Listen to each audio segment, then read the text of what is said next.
It happened in less than 5 seconds.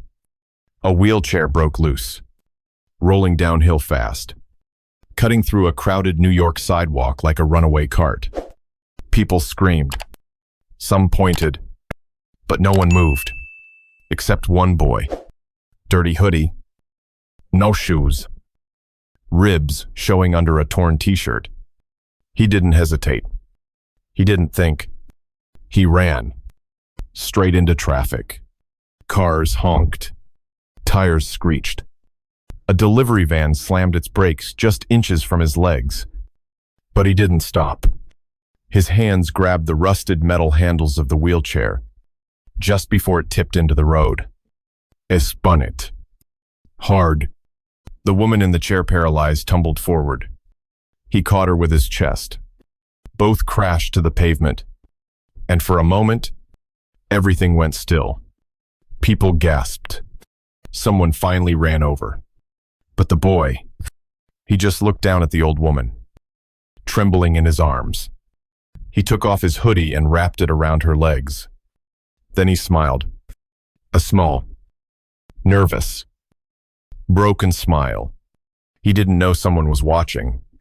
He didn't know that the man running toward him, heart pounding, was her son and a billionaire in disguise. Raymond Castillo wasn't supposed to be there that day. Not on that street. Not in that hoodie. Not hiding behind a beard and denim cap like some washed-up veteran. But he was, because 5 months ago, something in him broke. It wasn't a scandal. It wasn't a bankruptcy. It was quieter than that. He had visited one of his company's housing projects, just to show his face. And he heard a boy whisper to his sister, "This place, it's owned by someone who's never missed a meal." That sentence haunted him. And for the first time in years, Raymond realized he didn't really know what hunger felt like anymore, or cold, or fear, or powerlessness. So had disappeared from the cameras, the boardroom, the luxury. He began walking the streets alone, dressed as nobody. His only companion, his mother, Margaret.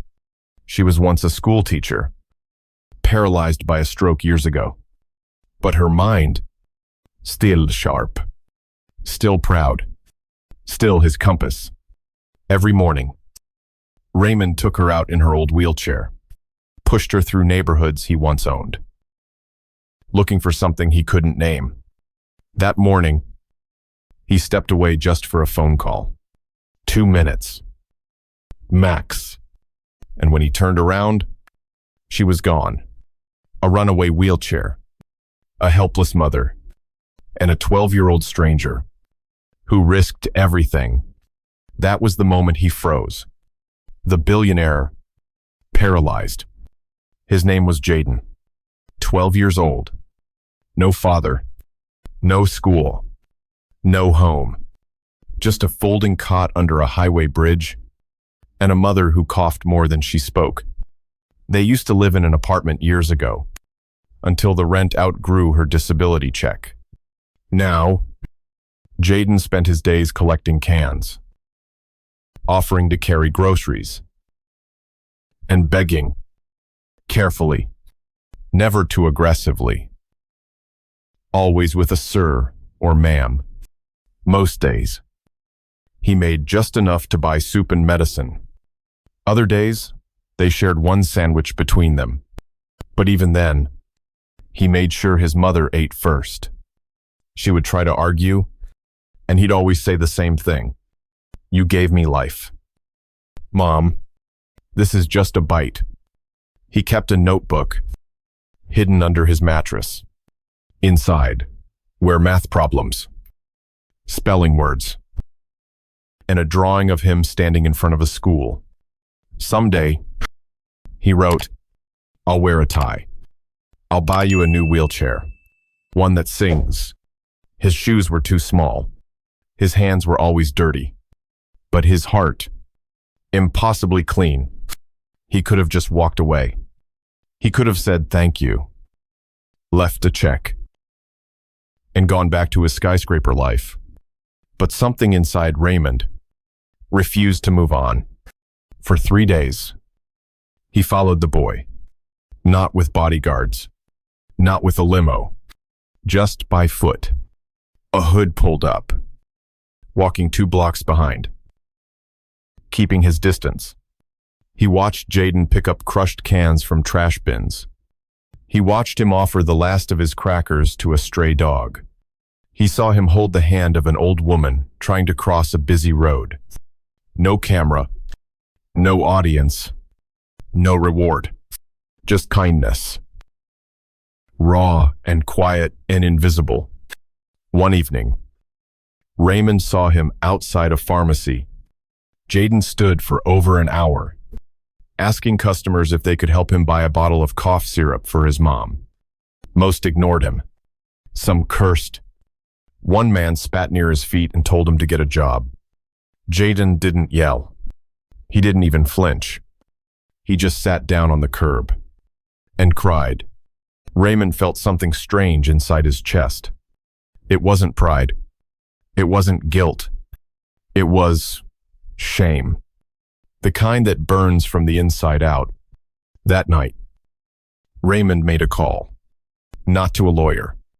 Not to a banker. To his driver.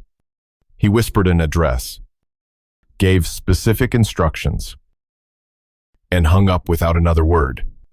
30 minutes later, a quiet delivery was made. A paper bag at the edge of the underpass. Inside, 2 bottles of cough syrup, 3 packs of warm soup, a fresh blanket, and $100 bill. Raymond didn't stay to watch. He stood from afar, shadowed by the concrete pillars, heart pounding like a schoolboy on his first act of kindness. Jaden found the bag. He opened it slowly, eyes wide, hands trembling. He stared at the medicine, then at the money. He looked around. No one. He didn't smile. He didn't cheer. He walked back to his mother, tucked the blanket around her, gave her a sip of soup, and left the bag untouched by the curb. Then he sat down beside her and whispered, "If it's stolen money, we don't want it." Raymond's throat tightened. He had given millions to senators who shook his hand and smiled. Fake smiles. But this boy wouldn't take $1 without knowing where it came from. It started with a cough, not the usual one. This time, it was deeper, wetter, sharp like broken glass. Jaden sat up instantly. His mother was burning. Her forehead was on fire. Her breathing labored. Shallow. Fast. "Mom." He shook her. "Mom, look at me." She couldn't. Her eyes rolled back. Her lips turned pale. Jaden didn't panic. He couldn't afford to. He grabbed her ID, the last $6 they had, and ran into the rain. The streets were cold. The pharmacy lights were still on. He burst in soaking wet, holding the ID like a lifeline. "Please, I need antibiotics. Please, she's burning up." The pharmacist didn't look up. "Insurance?" he asked. Jaden shook his head. "Cash. I have $6. The man laughed. $6. Get out of here. Kid." Jaden didn't move.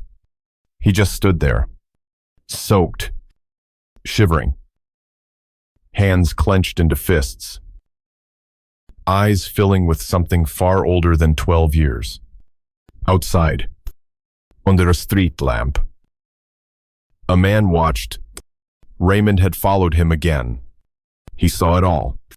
And for the first time in decades, he cried, right there in the rain. No cameras. No audience. Just a billionaire, watching a boy fight the world, with nothing but love. That night, Raymond stopped hiding. He called a doctor, his doctor, Told him to go now. No questions. He sent a van with heated seats. A nurse. A fresh change of clothes for Jaden. And a room at a private hospital. When the van pulled up under the bridge, Jaden didn't know what to think. Two men in clean uniforms stepped out. They didn't ask permission. They simply knelt beside his mother. She's in danger. One of them said, "We need to take her now." Jaden hesitated. His hands shook. "Who sent you?" They didn't answer.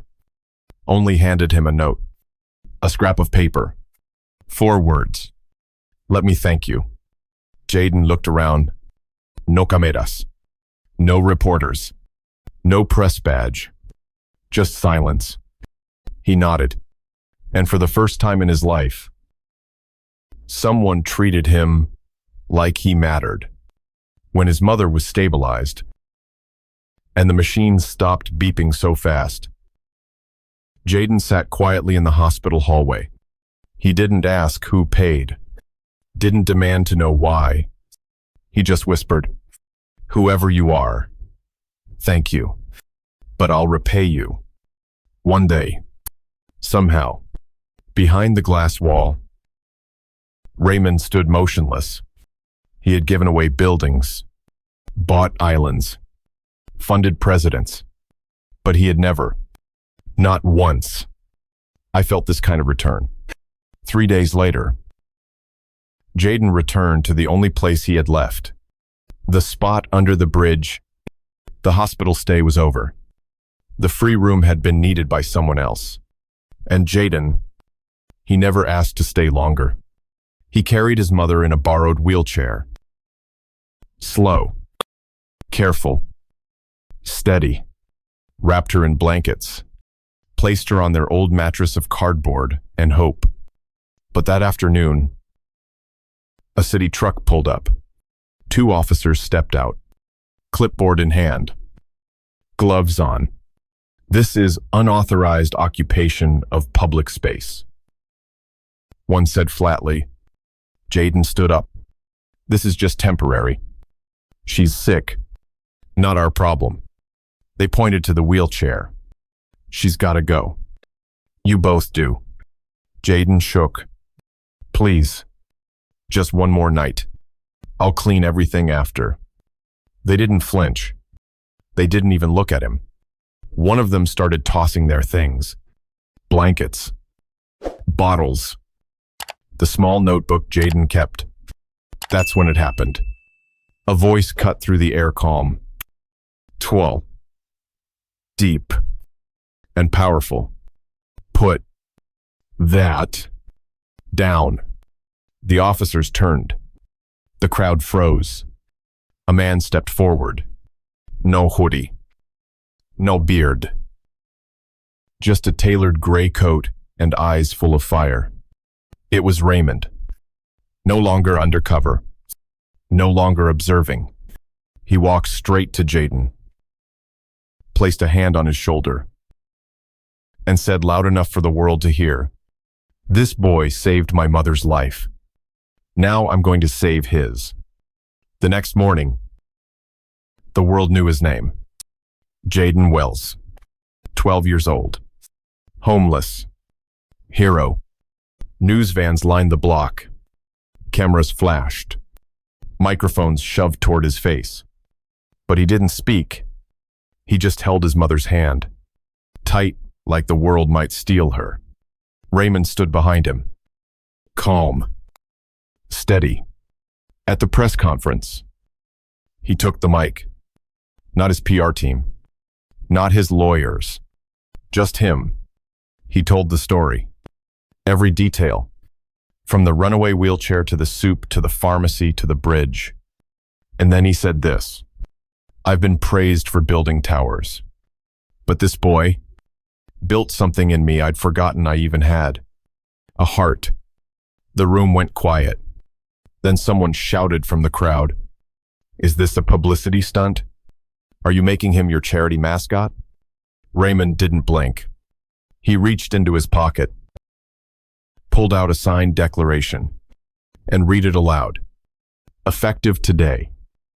Jaden Wells will receive full guardianship support, a permanent home, lifelong medical care for his mother, and an educational trust in his name.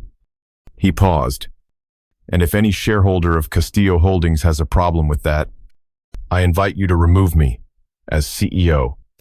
Right now, silence. Not a word. Only a boy.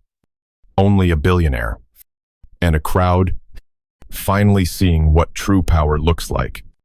1 year later, Jaden walks to school each morning in a clean uniform, with a backpack that doesn't sag, and shoes that actually fit. He holds his mother's hand as she rolls beside him in a new, motorized wheelchair that plays soft jazz when it moves. She smiles more now and coughs less. Their apartment is small, but bright. It smells like cinnamon toast and warm hope. Jaden still keeps his old notebook, still writes in it. Only now, he signs each page with a little sun, because someone once told him, even the smallest light can change a cold world. Last month, he asked Raymond something. Can I visit the shelters? Raymond raised an eyebrow. You want to volunteer? Jaden shook his head. No, I want to bring food and socks and maybe a little music. Raymond smiled, because what Jaden didn't know was that he already had.